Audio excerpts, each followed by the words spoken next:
Court, Bengaluru civil court ತಡೆಯಾಜ್ಞೆಯನ್ನು 29ಕ್ಕೂ ನೀಡಿತ್ತು. ಆದೇಶ ತಲುಪಿಲ್ಲ ಅಂಥೇಳಿ ಅವರೊಂದು ನಾಟಕ ಮಾಡಿದರು. 30ಕ್ಕೆ ಮತ್ತೆ ಹಿಯರಿಂಗ್ ಬಂತು. ಪ್ರತಿವಾದಿ ಲಾಯರ್ ಕೂಡ ಬಂದಿದ್ದರು. ಅವತ್ತು ಭಾಳ ಸ್ಪಷ್ಟವಾಗಿ ನ್ಯಾಯಮೂರ್ತಿಗಳು ಯಾವುದೇ ಪ್ರಕ್ರಿಯೆಯನ್ನು ಮುಂದೆ ಮಾಡಬಾರ್ದು ಅಂಥೇಳಿ ಆದೇಶ ಮಾಡಿದರು. ಆ ಆದೇಶ ಪ್ರತಿ ನಮಗೆ 4/5/2026 ಇಂದು ನಮ್ಮ ಕೈ ಸೇರಿತು. ಆ ಪ್ರತಿಯನ್ನು ನಾವು ರಾಜ್ಯ ಚುನಾವಣಾ ಕಚೇರಿ ಮತ್ತು ನಮ್ಮ ಸಂಘದ ಕಚೇರಿಯಲ್ಲಿ ಇರೋದು ಕಾರಣಕ್ಕಾಗಿ ಲೀಗಲಿ ಅವ್ರಿಗೆ ಹೋಗಿರ್ತದೆ. ಬಟ್ ನಾವು ಕೂಡ ಅದನ್ನು ತಲುಪಿಸ್ಬೇಕು ಅಂತ ಬಂದಿದ್ವಿ. ಬೆಳಗ್ಗೆಯಿಂದ ಕೂಡ ಬಂದ್ವಿ. ರಾಜ್ಯದ ಚುನಾವಣಾಧಿಕಾರಿಗಳು ನಾಪತ್ತೆ, ಸ್ವಿಚ್ಡ್ ಆಫು, ಕೈ ಸಿಗ್ತಿಲ್ಲ. ಅದಕ್ಕೆ ಕೂಡ ನಾವಿಲ್ಲಿ ರಿಸೀವ್ಡ್ ಬೇಕು ಅನ್ನೋ ಕಾರಣಕ್ಕೆ ಬಂದ್ವಿ. ಅಲ್ಟಿಮೇಟ್ಲಿ ಕೊನೆಗೆ ಒಪ್ಕೊಂಡು ರಿಸೀವ್ಡ್ ಕೊಟ್ಟಿದ್ದಾರೆ. ಒಂದು ಕಡೆ ಏನು ಹೇಳ್ತದೆ, ಭಾಳ ಸ್ಪಷ್ಟವಾಗಿ ಆರ್ಡರ್ ಹೇಳ್ತದೆ,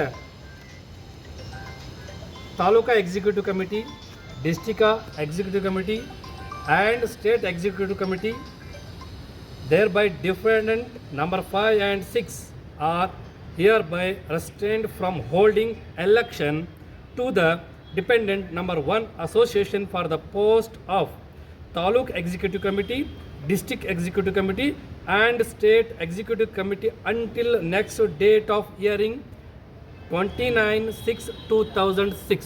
ಭಾಳ ಸ್ಪಷ್ಟವಾದ ಆದೇಶ.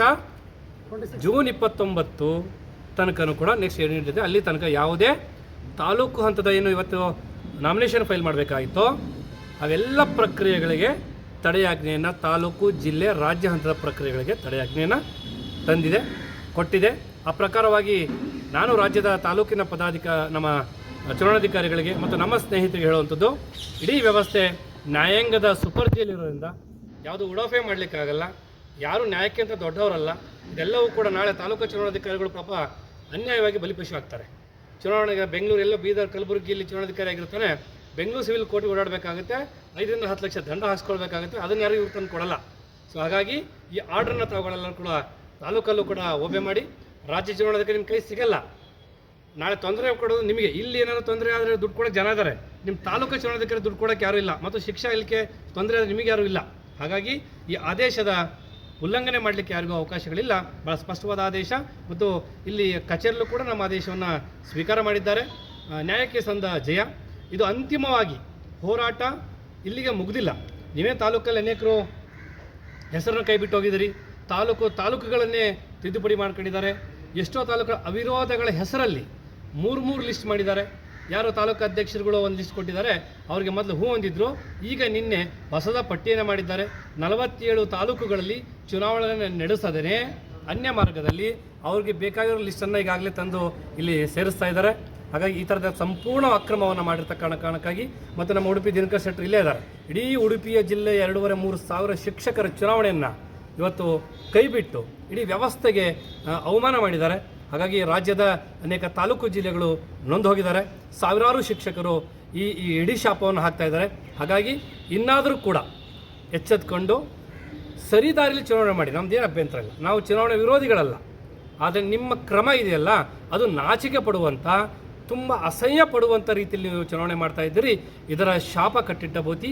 ಹಾಗಾಗಿ ಈ ಆದೇಶವನ್ನು ನಿಮ್ಮ ಮುಂದೆ ಏನು ಬೇಕೋ ಚಾಲೆಂಜ್ ಮಾಡಿ, ತೊಂದರೆ ಇಲ್ಲ. ಬಟ್ ಅಲ್ಟಿಮೇಟ್ಲಿ ಕೋರ್ಟ್ ಏನು ಹೇಳುತ್ತೋ ನಾವು ಕೂಡ ತಲೆಬಾಗ್ತೀವಿ. ಮುಂದಿನ ದಿವಸದಲ್ಲಿ ಸರಿ ತಪ್ಪುಗಳನ್ನು ರಾಜ್ಯದ ಶಿಕ್ಷಕರು ನಿರ್ಧಾರ ಮಾಡ್ತಾರೆ. ರಾಜ್ಯದ ಶಿಕ್ಷಕರು ಕೊಡುವ ಭಿಕ್ಷೆ ಅದು 200 ರೂಪಾಯಿ. ಪ್ರತಿ ವರ್ಷ ನಮಗೊಂದು 3 ಕೋಟಿ ರೂಪಾಯಿ ಬರ್ತದೆ ರಾಜ್ಯ ಸಂಘಕ್ಕೆ. ಅದು ಶಿಕ್ಷಕರ ದುಡ್ಡದು. ಇವ್ರು ಮನೆಯಿಂದ ದುಡ್ಡು ಕೊಟ್ಟು ಯಾರಲ್ಲಿ ಸಂಘಟನೆ ಮಾಡ್ತಿಲ್ಲ. ಲಾಯರ್ ಫೀಸ್ ಇವತ್ತು ನಾವು ಕೈಯಿಂದ ಹಾಕ್ಬಿಟ್ಟು ಮಾಡ್ತಿದ್ದೀವಿ. ಇವರು ಸಂಘದ ದುಡ್ಡಲ್ಲಿ ಇವತ್ತು 30ರಿಂದ 50 ಲಕ್ಷ ಲಾಯರ್ ಫೀಸ್ ಇಟ್ಟು ಹೊಡಿತಾರೆ. ಇದು ಯಾರು ದುಡ್ಡು? ಹಾಗಾಗಿ ಇವ್ರಿಗೊಂದು ಹಬ್ಬ ಇದು. ಕೋರ್ಟಿಗೆ ಹೋದ್ರೂ ಹಬ್ಬನೇ ಇವರಿಗೆ ದುಡ್ಡು ಹೊಡೆಯೋಕ್ಕೆ. ಹಾಗಾಗಿ ಈ ವ್ಯವಸ್ಥೆಯ ವಿರುದ್ಧವಾಗಿ ನಾವು ಹೋರಾಟ ಮಾಡ್ತೀವಿ. ಯಾರೋ ವ್ಯಕ್ತಿಗಳ ವಿರುದ್ಧ ಅಲ್ಲ, ಇದು ವ್ಯವಸ್ಥೆಯ ಸರಿ ಮಾಡುವ ಆ ಕಾರಣಕ್ಕಾಗಿ ನಮ್ಮ ಹೋರಾಟ. ಸಾವಿರಾರು ಶಿಕ್ಷಕರಿಗೆ ಆಗಿರುವ ಅನ್ಯಾಯವನ್ನು ಸರಿಪಡಿಸಲಿಕ್ಕೋಸ್ಕರ. ಇದು ಇಬ್ಬರ ಪ್ರಶ್ನೆ ಆಗಿದ್ದರೆ ನಾವು ಇಷ್ಟೆಲ್ಲ ಕೆಡಿಸ್ಕೋತಿರ್ಲಿಲ್ಲ. ನಮಗೆ ಕೆಲಸ ಕಾರ್ಯಗಳಿದ್ದಾವೆ, ನಮಗೆ ಕ್ಲಾಸ್ ರೂಮಲ್ಲಿ ಪಾಠ ಮಾಡೋದು ಗೊತ್ತು, ಸಂಘಟನೆ ಮಾಡೋದು ಗೊತ್ತು. ಆದರೆ ಕೆಲವರಿಗೆ ಸಂಘಟನೆಯಿಂದ ಆಚೆ ಬಂದರೆ ಜೀವನ ಹೋಗ್ಬಿಡ್ತದೆ ಅವ್ರಿಗೆ. ಯಾಕಂದರೆ ಇಡೀ ಸಂಸಾರ ಅವರ ವ್ಯವಸ್ಥೆ ನಡೀತಿರೋದೆ ಈ ಸಂಘದ ಮೂಲಕ. ಆ ಕಾರಣಕ್ಕಾಗಿ 10-15 ವರ್ಷಗಳಿಂದ ಇದನ್ನು ಕೊಂಪೆಲಿಟ್ಟಿದ್ದಾರೆ. ನೀವು ತಾಲೂಕಲ್ಲಿ, ಜಿಲ್ಲೆಗಳಲ್ಲಿ ಭಾಳ ಪಾಪ ಕಷ್ಟಪಟ್ಟು ಇಲೆಕ್ಷನ್ ಮಾಡ್ತಾ ಇದ್ದೀರಿ. ಶಿಕ್ಷಕರ ಮನೆಗೆ ಹೋಗಿ ಓಟ್ ಕೇಳ್ತಾ ಇದ್ದೀರಿ, ಮಾಡಿದಿರಿ. ಇಲ್ಲಿ ರಾಜ್ಯದ ನೋಡಿದ್ರೆ ಹೆಂಗಿದೆ ಮಜಾ. ತಾಲೂಕಲ್ಲಿ ನಾಮಿನೇಷನ್ ಇವತ್ತು ರಾಜ್ಯದ ಹೆಂಗಿದೆ, ರಾಜ್ಯದ ನಾಮಿನೇಷನ್ ಮಾಡಬೇಕಲ್ವಾ? ರಾಜ್ಯ ಚುನಾವಣೆಯನ್ನು ನೀವು ತಾಲೂಕಲ್ಲಿ ನಿರ್ದೇಶಕ ಅಷ್ಟು ಕಷ್ಟಪಟ್ಟರೆ ರಾಜ್ಯದ ಅಧ್ಯಕ್ಷ ಕಾರ್ಯದರ್ಶಿ ಇವತ್ತು ಪದಾಧಿಕಾರಿಗಳಾಗಲಿಕ್ಕೆ ₹1 ಖರ್ಚು ಇಲ್ದಂಗೆ ಆಗ್ಲಿಕ್ಕೆ ರೆಡಿಯಾಗಿದ್ದಾರೆ. ನಾಮಿನೇಷನ್ ಹಾಕೋಕ್ಕೆ ಯಾರಿಗೂ ಅವಕಾಶನೇ ಇಲ್ಲ. ಆ ಥರದ ಬೈಲಾ ತಿದ್ದುಪಡಿ ಮಾಡ್ಕೊಂಡಿದ್ದಾರೆ. ನೀವು 2,500 ಡೈರೆಕ್ಟರ್ಗಳು ಯಾರು ಬಂದು ರಾಜ್ಯಕ್ಕೆ ಚುನಾವಣೆ ಮಾಡುವಂಥ ಅವಕಾಶ ಕಳೆದ ಬೈಲಾದಲ್ಲಿತ್ತು. ಈ ಬೈಲಾದಲ್ಲೆಲ್ಲ ಕೊಂದು ಹಾಕಿ ಅವ್ರು ಮಾತ್ರ ಇರಬೇಕು. ಯಾವಲ್ಲಿ ತನಕ ಇವರ ವಂಶ ಪಾರಂಪರ್ಯ ಇದ್ದಂಗಿದು. ನೆಕ್ಸ್ಟ್ ಇವರು ನಂತರ ಇವ್ರು ಯಾರು ಬರ್ಕೊಟ್ಟೋಕಾರೋ ಆ ಥರದ ವ್ಯವಸ್ಥೆ ಇತ್ತು. ಅದಕ್ಕಾಗಿ ನಾವು ಇದನ್ನು ವಿರೋಧಿಸ್ತಾ ಇದ್ದೀವಿ. ಹಾಗಾಗಿ ಇವತ್ತೇನು ಆರ್ಡರ್ ಆಗಿದೆ, ಈ ಆರ್ಡರ್ ತಡೆಯಾಜ್ಞೆ ನೀಡಿದೆ. ಎಲ್ಲ ವ್ಯವಸ್ಥೆಯು ಮುಂದಿನ ಕೋರ್ಟ್ ಹೇಳುವ ತನಕ ಜೂನ್ 29 ತನಕ ಈ ಎಲ್ಲ ವ್ಯವಸ್ಥೆಗಳ ರದ್ದಾಗಿರ್ತದೆ. ಹಾಗಾಗಿ ರಾಜ್ಯದ ಯಾರು ಸುಮ್ಮನೆ ಹೋಗಿ ಮತ್ತೊಂದಷ್ಟು ತಾಲೂಕು ಜಿಲ್ಲೆ ದುಡ್ಡು ಕಳ್ಕೊಂಡು ಮತ್ತು ತಾಲೂಕು ಚುನಾವಣಾಧಿಕಾರಿಗಳು ಕಷ್ಟಕ್ಕೆ ನೀವ್ಯಾರು ಕೂಡ ಈಡಾಗದೇ ನೀವು ಕೂಡ ಈ ತಡೆಯಾಜ್ಞೆಯನ್ನು ಎಲ್ಲರೂ ಕೂಡ ಪಾಲಿಸ್ತಾರಂತ ಭಾವಿಸ್ತಾ, ಏನು ಇದುವರೆಗೂ ನಮಗೆ ರಾಜ್ಯದ ಸಮಸ್ತ ಶಿಕ್ಷಕರು ಅನೇಕ ಜನ ನಮಗೆ ಸಹಕಾರ ಮಾಡ್ತಿದ್ದೀರಿ. ನಾವು ನ್ಯಾಯ ಸಿಗುವವರೆಗೂ ಸೋಲು ಗೆಲುವು ಎರಡನೇ ಪ್ರಶ್ನೆ. ಆದರೆ ನ್ಯಾಯಕ್ಕಾಗಿ ನಮ್ಮ ಹೋರಾಟ ನಮ್ಮ ಜೊತೆ ನಿಂತಿದ್ದೀರಿ. ಹಾಗಾಗಿ ನಾನು ತಮ್ಮೆಲ್ಲರಿಗೂ ಅಭಿನಂದನೆ ಸಲ್ಲಿಸ್ತಾ ಇದ್ದೀನಿ.